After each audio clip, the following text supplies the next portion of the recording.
జిల్లా స్థాయి కరాటే పోటీలను డాక్టర్ శంకర్ శర్మ ప్రారంభించారు. శిక్షకుడు రాఘవేంద్ర ఆధ్వర్యంలో విద్యార్థులకు అవుట్డోర్ స్టేడియంలో కరాటే పోటీలు నిర్వహించారు. ఈ కార్యక్రమానికి డాక్టర్ శంకర్ శర్మ ముఖ్య అతిథిగా పాల్గొన్నారు. ఈ సందర్భంగా డాక్టర్ శంకర్ శర్మ మాట్లాడుతూ, జపాన్ దేశంలో అక్కడి ప్రజలు మంచి ఆహారం, స్నేహభావంతో పాటు కరాటే చేయడం వల్ల 100 సంవత్సరాల పాటు ఆరోగ్యంగా జీవిస్తున్నారని తెలిపారు. అదేవిధంగా భారతదేశంలో కేరళలోని కలారి ప్రాంతంలో ఇదే తరహాలో చేస్తున్నారని తెలిపారు. మార్షల్ ఆర్ట్స్ బ్రూస్లీ వల్ల ఎంతో ప్రాముఖ్యతను పొందిందని చెప్పారు. ఇప్పుడే ప్రారంభించడము, ఛాంపియన్షిప్లో గెలిచిన వాళ్ళకు కొంతమందికి మెడల్స్, ట్రోఫీలు ఇవ్వడం జరుగుతూ ఉంది.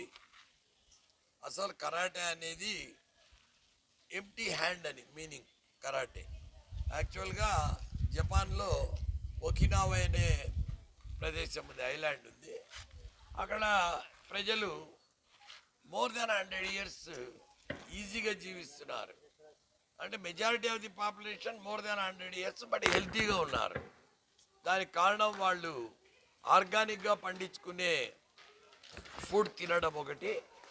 రెండోది రిలేషన్షిప్, అంటే ఫ్రెండ్లీ రిలేషన్షిప్స్ మెయింటైన్ చేసుకోవడం ఒకటి. తర్వాత ఈ కరాటే ప్రాక్టీస్ చేయడం ఒకటి. ఇక్కడి నుంచి కరాటే మళ్ళీ మిగతా మెయిన్ల్యాండ్ జపాన్కు పాకడం జరిగింది. అదే టైంలో మన కంట్రీలో కేరళలో కూడా కలారి పట్టు అని, అంటే కలారి అని పిలుస్తారు. అది భారతీయుడి సినిమాలో కమల్ హాసన్ గారు కూడా చూపించడం జరిగింది. తర్వాత ఈ కరాటే మార్షల్ ఆర్ట్స్ చాలా బ్రహ్మాండమైన ప్రాచుర్యం చెందడానికి ముఖ్య కారకుడు బ్రూస్లీ గారు. ఆయన 1973లో ఎంటర్ ద డ్రాగన్ అనే మూవీ తీశాడు. అసలు ఆ మూవీలో బ్రూస్లీ మూమెంట్స్ చూసి వరల్డ్లో ఎంతోమంది కరాటే మార్షల్ ఆర్ట్స్ వైపు అట్రాక్ట్ అయిపోయినారు.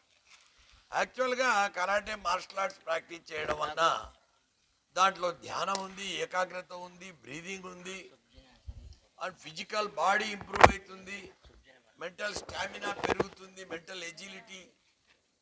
అదే కాకుండా ఒక క్రమశిక్షణ అనేది చాలా చాలా అవసరం. ఒక చిన్న పిల్లవాడు ఎదిగే టైంలో ఫార్మేటివ్ ఇయర్స్లో ఈ కరాటే మార్షల్ ఆర్ట్స్